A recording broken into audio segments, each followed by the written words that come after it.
Hey everybody, welcome back to another exciting episode of the Stash Project. This is going to be our 2021 Shizouka Hobby Show special. We didn't do one of these last year because, of course, there wasn't one because of the coronavirus pandemic. But this year they managed to pull a show together. There was no public access to the show because, well, coronavirus is still a thing in Japan. I don't want to say more than it is here in the United States, but it's all a relative terms of size, right? United States, much bigger country, much many more people. If a percentage of the population, it's actually worse in Japan, but they still managed to hold this show, which was good to see. We do have kit information, a couple of new announcements for pretty much everything. For folks that don't know, Shizuoka is the city of models or city of model making. All of your Japanese model companies, beyond just the cars people, are in Shizuoka. So this is their big sort of celebration. This show, along with Telford, are two of those expensive vacation bucket list items I like to get done in my lifetime. We'll see if that actually ever occurs. I need to have international travel first, but be that as it may. Yeah, so let's just hop into it. We have stuff from all the manufacturers, so we don't want to sit here and dilly-dally too long. We'll make this video forever long. So let's start at the folks at Tamiya, because we know about all of Tamiya's kits. We're just reviewing some displays here. So first up, you have the reissue of the 112 scale Martini Brabham BT44B. This kit from the 1970s originally. I'm not sure when the last one was reissued was. I did not look that up prior to starting the recording, but this includes cartograph decals. I don't know if this necessarily had the PE and the turn metal trumpets for the intake before, but that is included this time around if it was not included in the past. And they're showing you TS26 pure white, or racing white as I like to call it, in the background there. And that being the color of choice for this one. Presents two car colors, the Martini Rossi racing team livery, always good looking pretty much on anything that you stick it on, but it is more proof that Japan doesn't care about alcohol as much as it does about tobacco, because hey, Martini Rossi. I know it's Martini Racing, but we all know what Martini is. It's a vermouth company. This does have Goodyear tire logos on the built model down here, so I'm assuming that this has Goodyear licensing as well, so that's a little bit of a nice turn. A lot of their reissues of these old kits have been missing stuff, particularly the Michelin logos, so at least that looks like it's coming along for the ride this time. Next up, on 124 scale straight reissues, you have this, the 89 Sauber C9. This is a reissue of a kit from 1989, of course the famous Le Mans winning car. Gives you new cartograph decals in here to build all three cars. You could build all three cars out of the original kit, but didn't have cartograph decals. And this also includes a new PE fret. It looks like it's about the size of a 3x5 card. It's half the size of the model kit body. That was not in either of the most recent reissues of the C9, both the Sauber Le Mans car and the what is it, AIG electrical one as well. And I have them both at this point, but not having to buy some Studio 27 PE would have been nice, but sort of is what it is with that one. They show LP70, which is sparkling silver, as the body color, so pick some of that up, or there's plenty of color match paint for that as well at this point. And then we have, lastly, the Subaru. Wow, I'm scrolling through pictures really fast trying to find it in my files here, but it's the Nissan 240ZG, the new tool from the folks at Tamiya. That, of course, well announced, well on its way, should be here next month in June. This gives you a full look of the production sort of runners. We gave you a little preview when they released some pictures of it, but now you can see it in all its splendid glory down there at the bottom. You have clear runners, you have the chrome runners with all the separate window trim, then the bottom chrome runner with the wheel inserts and sort of the backing plate for the return signals, and a bunch of other stuff like mirror faces. The big middle black parts runner there that has the interior pieces, the other parts of the wheels, as well as some of the suspension components. The larger white sprue above and to the right of it with the basically the chassis, as well as the interior, some of the interior parts like the seats and the steering wheel and stuff like that. The hood, the hatch. It's kind of interesting that the hatchback is molded as a separate piece in this as well. And then you have the extended headlight pieces, and then you have the silver runner below that that has the engine parts and the rest of the body components and things like that. And then the wheels, the tires there, the decals, the metal transfer, and the body. Looks like Tamiya is going to be doing 2 special edition minis, which are the small cans of spray paint that Tamiya puts out. They're going to be doing one in Grand Prix Maroon and Grand Prix White. Now, I think that it's fading a little yellow in the lights there, but Grand Prix White is definitely more of a cream color than it is a bright white color. I'm sure that color match paints will be available from these from other companies as well, but know that if you don't feel like going that route or you don't have an airbrush, that they will be including some colors to do the other versions. Because remember, an actual ZG, an actual Japanese ZG, if you're going to be like a nitpicker about that, only comes in white, red, or maroon. So the red, I believe, is pretty close match to either Italian red or bright red, so the color's already in the line. But the maroon and the white will be reproduced, so you can do something pretty close to factory authentic if that's your desire. I know some people don't do that, but for the people that do, that's an option. Over at Ebro, I know we don't say a lot, but they have some stuff coming, and they are connected to Tamiya a little bit, so this is the next logical step, right?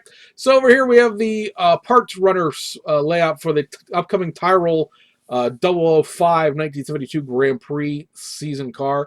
I believe this might be an all-new tooling, because usually Ebro only shows new parts to kits. They don't tend to show entire parts runners for kits that already exist if they're just modifying it. So I believe possibly the entire kit is new here.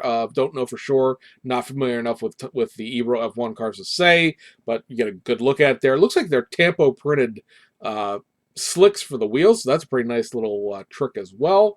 Down there below you have what they call the British Bantam, which I believe is just a modified rebox of the Asuka Bantam Light Reconnaissance Jeep, with some new decals and attachment to the British Army. That's what follows along with the fact that Ebro has the Royal Navy Citroen 2CV pickup truck, so another tribute to the British Armed Forces there. And then to the right you have the other 2CV Fourgonette that's in the works. This is a earlier production version, I believe it's from like 1953. It has a designation that I didn't write down. I can't remember off the top of my head. But this has a different hood, a different grille, and I believe that's really the only thing, is just the front clip of the car is slightly different.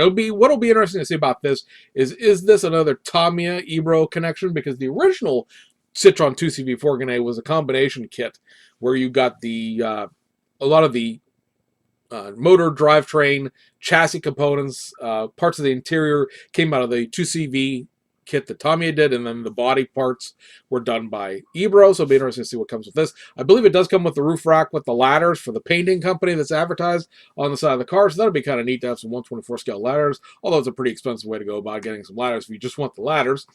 And then over here we have the Lotus 33 Coventry Climax 120 scale F1 car as well, and this is going to be an Ebro Tamiya collaboration. Everything is inside the outline box on the screen there is the original Tamiya kit for the Lotus, I think it was a 28, and then the body shell, the chrome runner with some suspension components, the wheels, the tires, the wheels are on the green sprue there, the tires, the little piece of PE, the turn metal inlets, the cockpit glass, as well as, of course, the decal sheet, are all going to be the Ebro parts that are added to this to convert the Tamiya F1 car into this later running car from, I believe it's the 1962 F1 season. So there is that.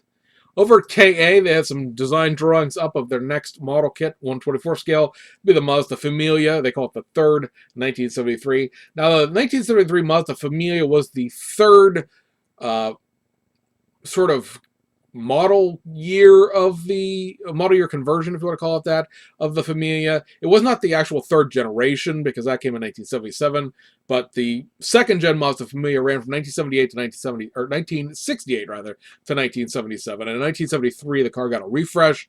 The rotary was taken out of it and sent over to the Mazda Savannah, which of course we would consider to be the RX-3 here in the United States. And so this was just a 1.0 or 1.3 liter powered car, depending on which one it was.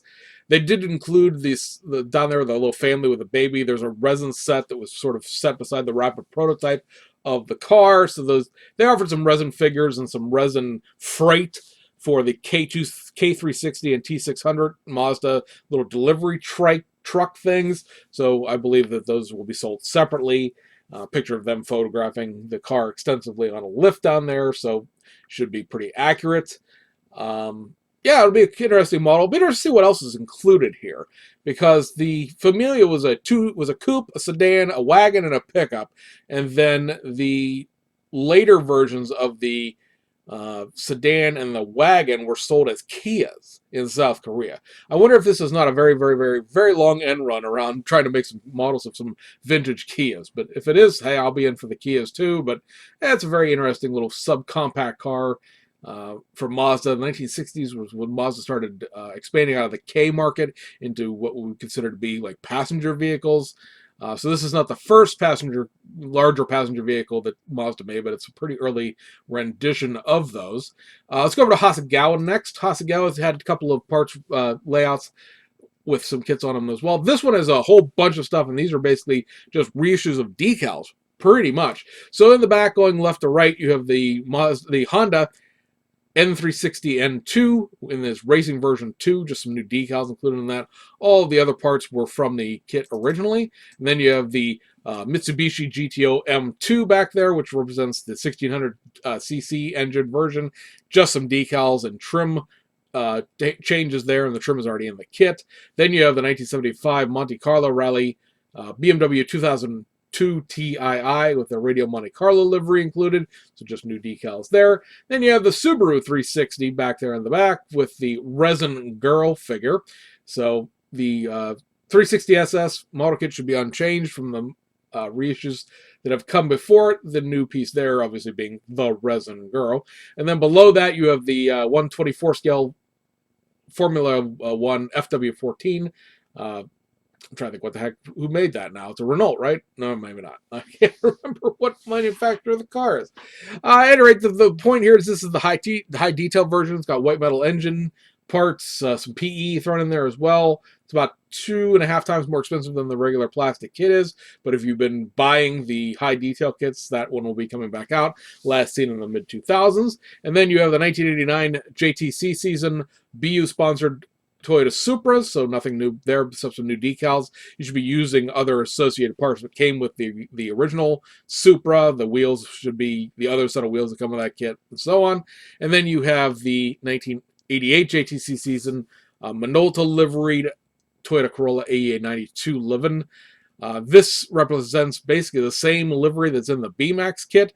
Likelihood of the B-Max kit being reissued with the Minolta livery, probably pretty slim. It seems like a little bit of a shot at the folks over at B-Max Nunu, but in reality, is that kit ever going to see the light of day again? Probably not.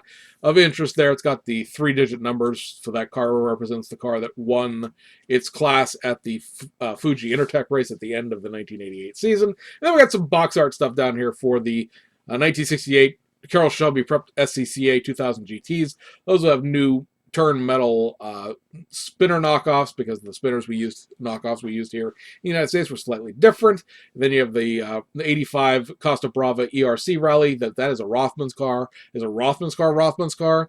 Everything's been photoshopped off of it, but that had a full Rothman's livery on it when it ran, so getting decals for that will probably end up being required. And then you have the 92 Mitsubishi Galant VR4 for the European Rally Championship car from that season. And then we have the Hasegawa kits that have modifications done to them. So on this one, we have the Lamborghini Miura 400 SV in the back there with the PE included. Nothing is really modified about that kit in reality. It's just molded in yellow.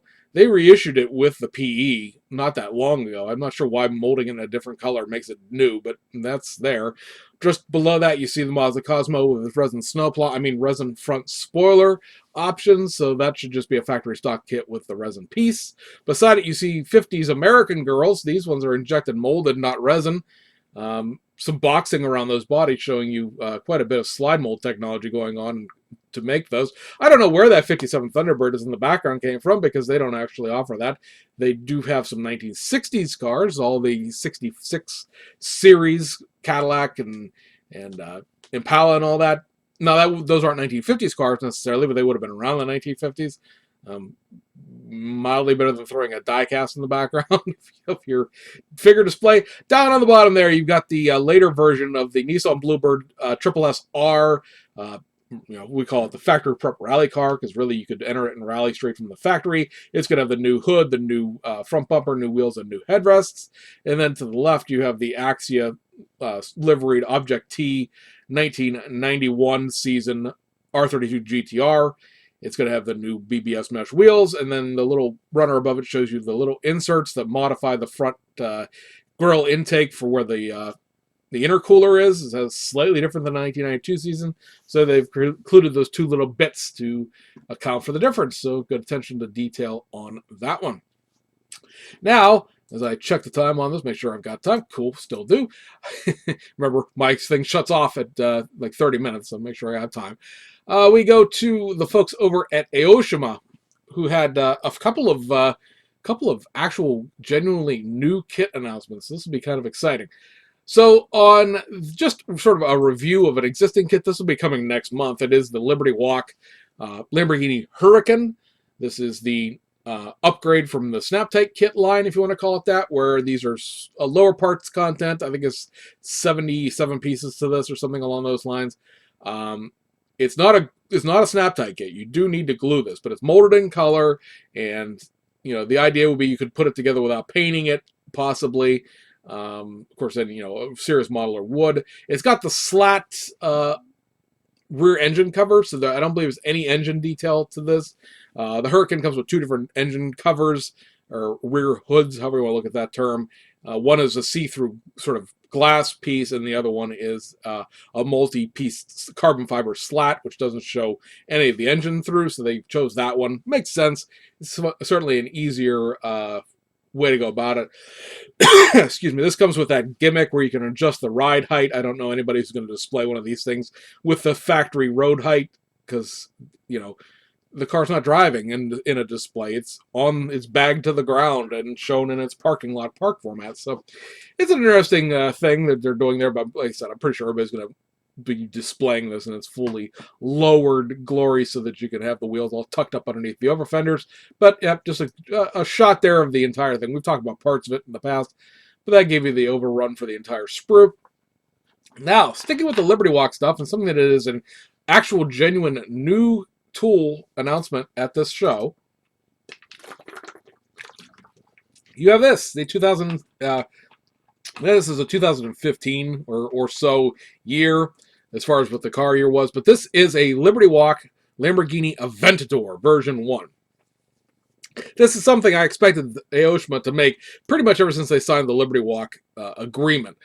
It made sense because the Murcielago and the Aventador had been done as Liberty Walk body kits at that point by the time they signed the agreement, and they started doing all those vintage Nissans, which were cool, but they weren't the modern cars. And then we got this series of 5, R35 quote-unquote GTRs, and we never got this. This is going to be an all-new tooling. I looked at it a little bit. I thought maybe this was going to be sort of the way the Rocket Bunny 86 or the Liberty Walk GTRs are, where they gave you a template to cut out the fenders, and then you would apply the over fenders. That would make the body really, really hard to work with, because the Aventador has opening doors out of the box.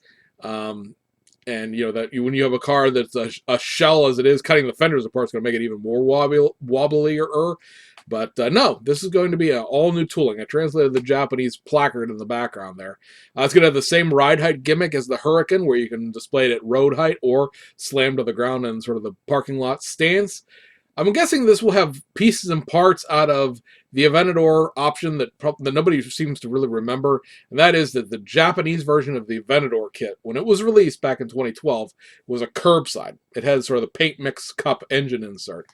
They sold one with the engine internationally, and that kit was so popular, being re-imported back into Japan, that in subsequent reissues of the Aventador, and it's into the supercar line and the new supercar line, they dropped the curbside one all together. But the tooling, of course, for it still exists. So I'm guessing the interior and the chassis and all of that will be that curbside version with the modifications perhaps of the chassis to include the new ride height gimmick, and then the body itself is going to be completely new tooling. No word on a release on that, no word on any kind of pre-order expectations in terms of like time when we can expect to pre-order it, but that will be coming probably sometime later this year.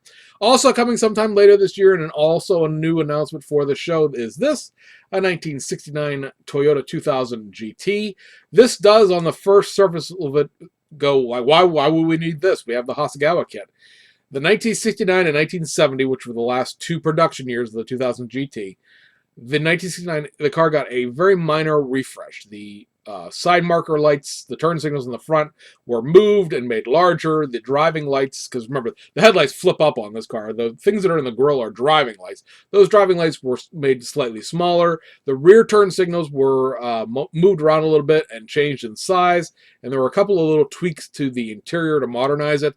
Actually, the last 9 or 10 of these that were built in 1970 had air conditioning, which required a vent underneath the bumper for the air intake. I believe that this car has that feature as well. So yeah, it's slightly different. This is again going to be a basic kit, a curbside, an easy to build, as it were, type of kit. This literally just broke cover at the show. They had just finished building the prototype up for the display right before the show got done. So again, no announcement as to when this is coming or when pre-orders will be taken for it, but it is something to look forward to, again, possibly later this year, if you do want to add that later model 2000 GT to your collection. Because again, not quite the exact same kit as the Hasegawa one. It's just probably just different enough to get people to buy it. Certainly has a good buzz around it, reading Japanese Twitter. And then lastly, from Aoshima, a kit that we knew has been coming for close to 4 years now. It sort of officially broke cover at the German Toy Fair several years ago. It's been mentioned in passing at the German Toy Fair and some of the Japanese toy shows in the last year and a half. But here is the finally production built shots of a 2000 Pagani Zonda C12S, which is the second version of the Zonda that came out. Slight modifications over the original Zonda. This is going to be an interesting kit because they are taking a much more simplified approach to getting you the model kit here than the Warrior. The Warrior's biggest problem is that it doesn't fit if you try to make the body parts articulable, right? The Warrior's rear hatch opens to display the engine. The front hatch opens to display the air intake and the front suspension. The doors open to display the interior. And generally speaking, if you try to make those functional, like they're not locked in position but work, they don't fit. Which leaves a lot of people to do either one of two things. You either glue everything down and try to present the model just as it is, or you glue certain panels open so they're just open all the time. The one popular way to display this would be to glue the driver's door down, glue the front half of the car on, and then glue the rear deck open and the passenger door open, so you get, like, you can see the engine and you can see the interior, and then everything else is glued shut. And that way it doesn't really matter how the other two pieces fit because they're open. This is going to be, the rear hatch, I believe, does come off of this, or can be left off of it in terms of gluing it down, so you can display the engine at a contest or on your shelf or whatever. The front half of the car can be off, but most people will probably glue it on. And then the doors are designed to be fixed. They're designed to be on. They're only off in this picture to show you the interior detail, but in a build, they're designed to be glued on the model. So the parts content has been taken down a notch. The simplicity has been bumped up a little bit, and hopefully that will get you a easier kit to build and something that does not require quite so much finagling if you want to try to actually build it. That is something that would be, much appreciated by a lot of us at this point. Over at Kabani, they're a Japanese diorama manufacturer. They mostly make like 1/12 dollhouse parts, 1/12 scale motorcycle diorama parts, but every now and then they dabble into 1/24 scale. And upcoming, again, no release on this or anything, is this 2-car garage. And it's a little bit more of an American style garage than a lot of their previous diorama pieces have been. So this may be of interest to folks out there. I don't know when this would be out. I don't know what it would cost. Probably be $75 or so.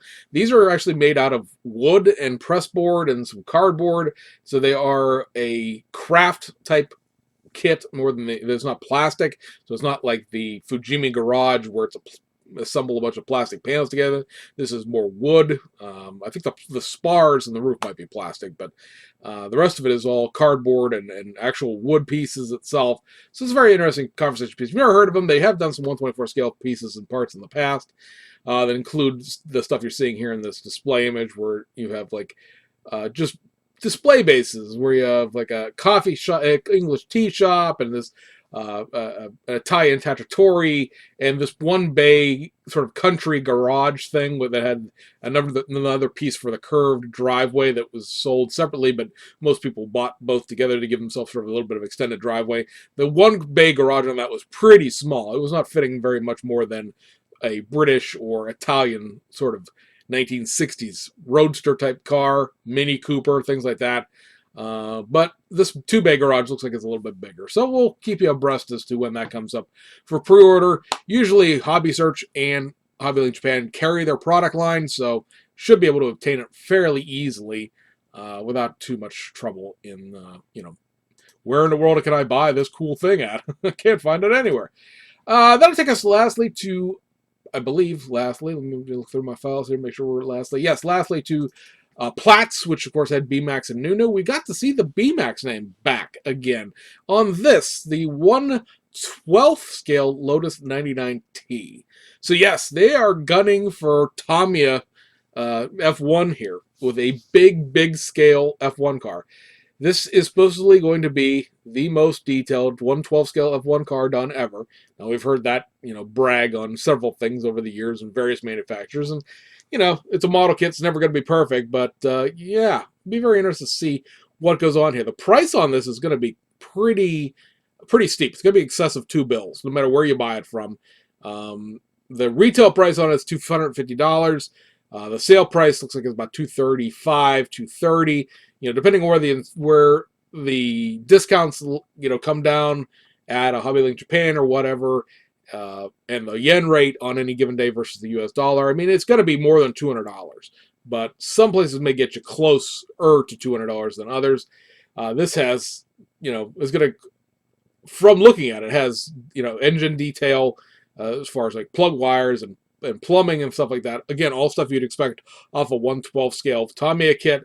So be very, very interesting to see when this comes out, because this, could go on for 2 years like a lot of their projects do, and exactly how well it'll be received when it comes out. So that is something for your big scale F1 fans to look forward to sometime in the future. And then we have this other display here, which is the rest of the new display from this year. I'm trying to do this as fast as I can, but there's a lot of stuff here, so let's just dive in. So on the wall back there is the look like completed sprues for the upcoming Porsche 911 SCRS 1984 Rally Oman car, another addition to the Group B Rally kits that BMAX is doing. It does have the clear transparencies that have fallen down off their little display onto the table there, but that does look like it's done. So it's only a matter of time to see how long it's going to take to get that to come out. It says June right now as far as the release in Hong Kong, but I'm sure that that'll end up getting missed. But I don't know. It is what it is in that sense. It's very frustrating to see the delays, but again, what are you going to do about them? From here in the United States, that is a Rothman's livery. More than likely, if you buy the PE set for it, like a lot of their cigarette liveries, it'll include the Rothman stuff in the detail upset. Otherwise, you're going to get sort of a blank car. Next to that on the display is, of course, the 911 and its built test shot, and the BMW M8. I can report to you as of the time of this recording, Thursday, May 20th, 2021, that kit has been released in Hong Kong.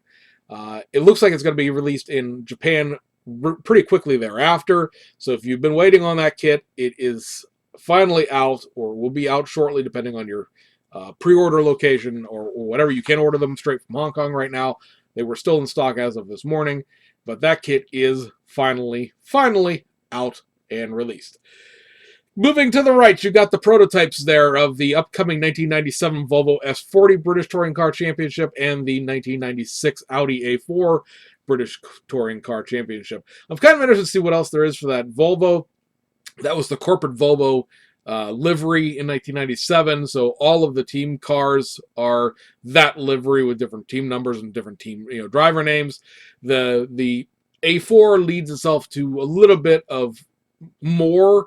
They used that car for several years in BTCC. That car had victories for several years in Macau as well. So there will be decals for that done if there are not kits of it done for Macau, and some minor modifications here and there that will probably be included in the tooling, the way Nunu operates. We'll be able to backdate it and forward date it from around the mid 1990s when that car ran.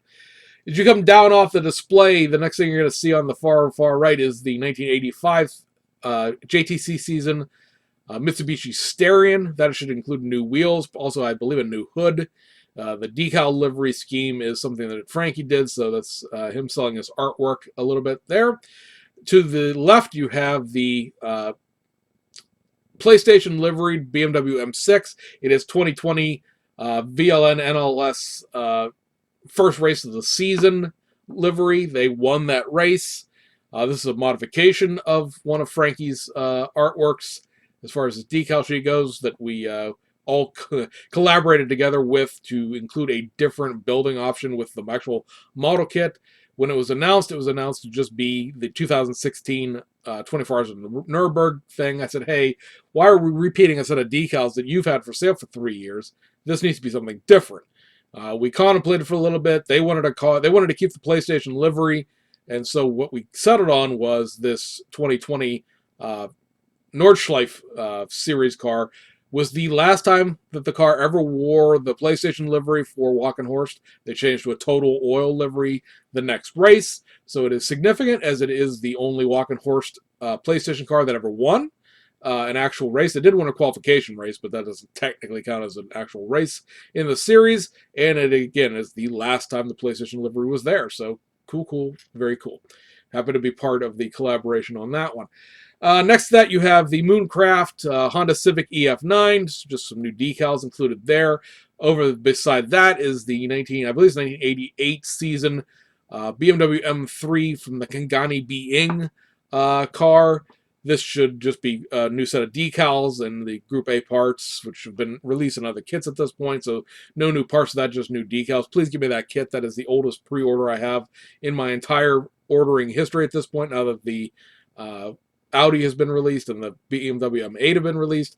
To the left of that, you have the 1985 Hong Kong Beijing Rally Mitsubishi Lancer, which will be a reissue of the Lancer 2000 GT with new decals.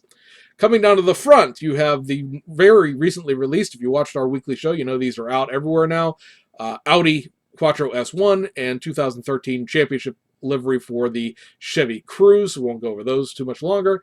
Beside that, you have the 1988, I believe. Let me zoom in on here so I get the year right. 1991, excuse me. 1991 Autopolis race. They won the class in that race. AE92 Corolla Levin. This is going to have several new parts added to it. So it's on the parts board down there. New front bumper, new back bumper, new brakes, new fuel tanks, new wheels. So that's going to update the car into the early 1990s standard, so it'll be interesting to see what else you do with that. A shot at Aoshima, because of course Aoshima just released that kit. And then you have the Martini liveried Lancia Super Delta S4. That is just a reissue, nothing new there, just reissuing it in a new box from the BMAX box.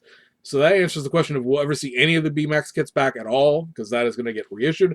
And then lastly, there to the right is the Krummer Grazi 1980 24 Hours of Le Mans liveried car.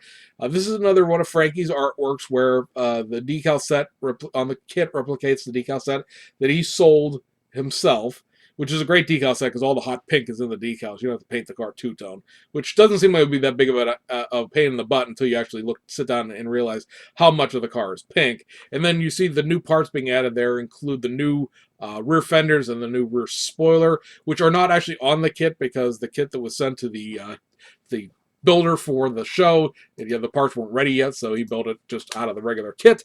But there are new rear fender, new rear spoiler coming, and that is great because that rear fender, rear spoiler combination is also used on the Apple car and the Sachs car that ran the year before at the 24 Hours of Le Mans. Probably some very famous liveries here for us in the United States, as they were Dick Barber teams And yeah, so that'll be nice. I have nothing but great things to say about Classic Racing Resins in terms of the fact that they sell those same fender sets, but just from a budgetary standpoint, it's a lot easier to buy a model kit than it is to buy a model kit and then another, resin conversion after that. And he sells resin conversions for several other fender sets of the 935K3 that I need for other liveries that I can now spend on those instead of trying to replicate the Apple Drazi Sachs cars. So that'll be pretty handy, pretty nifty for everybody involved, I think. So, guys, that wraps this one up. That is the show covered from this year's Shizouka Hobby Show. In the case of some of those things we don't know of release dates, most everything else there should be out by the end of July from Hasegawa and Tamiya and the regular stuff from Aoshima. We'll look out and keep up to date on the releases of those other new announcements, and we'll see you guys on the other side.